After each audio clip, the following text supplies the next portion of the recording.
নানান প্রতিকূলতার মধ্যেও কিন্তু আপনার জীবন কোথাও থেমে নেই। আপনি কিন্তু ঠিক কিছু না কিছু ভাবে, কোনো না কোনো ভাবে একদম শেষ মুহূর্তে গিয়ে সেই কাজটিকে খুব সাফল্যের সাথে শেষ করছেন, সাকসেস আসছে সেই কাজে।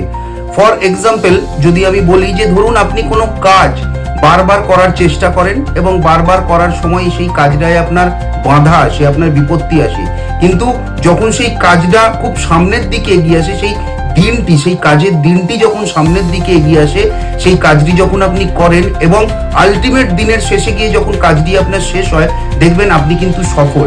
প্রত্যেকে কিন্তু আপনার সুনামি করছে এবং প্রত্যেকে কিন্তু আপনাকে বাহবাই দিচ্ছে।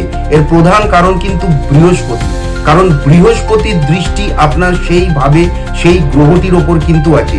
যদি গ্রহ নাও থাকে তাহলে সেই ভাবটির ওপর অবশ্যই আছে, এবং দেখবেন কোথাও না কোথাও যে সেই ভাব ওরিয়েন্টেড কাজই আপনি যখন যখন করতে যাবেন তখন তখন জীবনে আপনাকে বিভিন্নভাবে বাধাপ্রাপ্ত হতে হবে, বিভিন্ন রকম বিপত্তি আপনার জীবনে আসবে।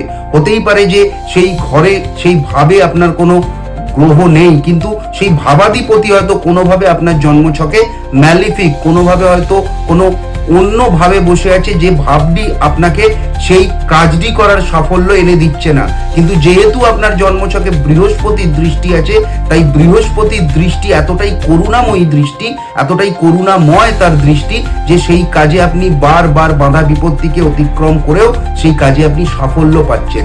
তো বৃহস্পতি যতক্ষণ না পর্যন্ত আপনার ওপর করুণা করবে, যতক্ষণ না পর্যন্ত আপনাকে ঠিকঠাক মতো দৃষ্টি প্রদান করবে, যতক্ষণ না পর্যন্ত আপনার জন্মছকে বৃহস্পতির যে ডিগ্রি, সে ডিগ্রি ভালো হবে, ততক্ষণ পর্যন্ত কিন্তু আপনার জীবনে সুখ আসা, আপনার জীবনে স্থায়িত্ব আসা প্রায় অসম্ভব।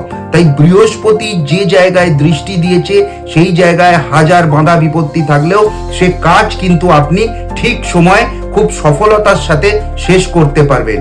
এই কারণেই জ্যোতিষশাস্ত্র বলেছে যে বৃহস্পতি আমাদের সুখ, স্থায়িত্ব, এই সমস্ত বিষয়ের ওপর ভীষণভাবে আমাদের দেখভাল করে এবং আমাদেরকে ভীষণভাবে সেই সমস্ত জায়গায় তার দৃষ্টি প্রদান করেছে, যে সমস্ত জায়গা থেকে আপনাকে বৃহস্পতি উদ্ধার করতেও সক্ষম হবে। ভালো থাকবেন, সুস্থ থাকবেন।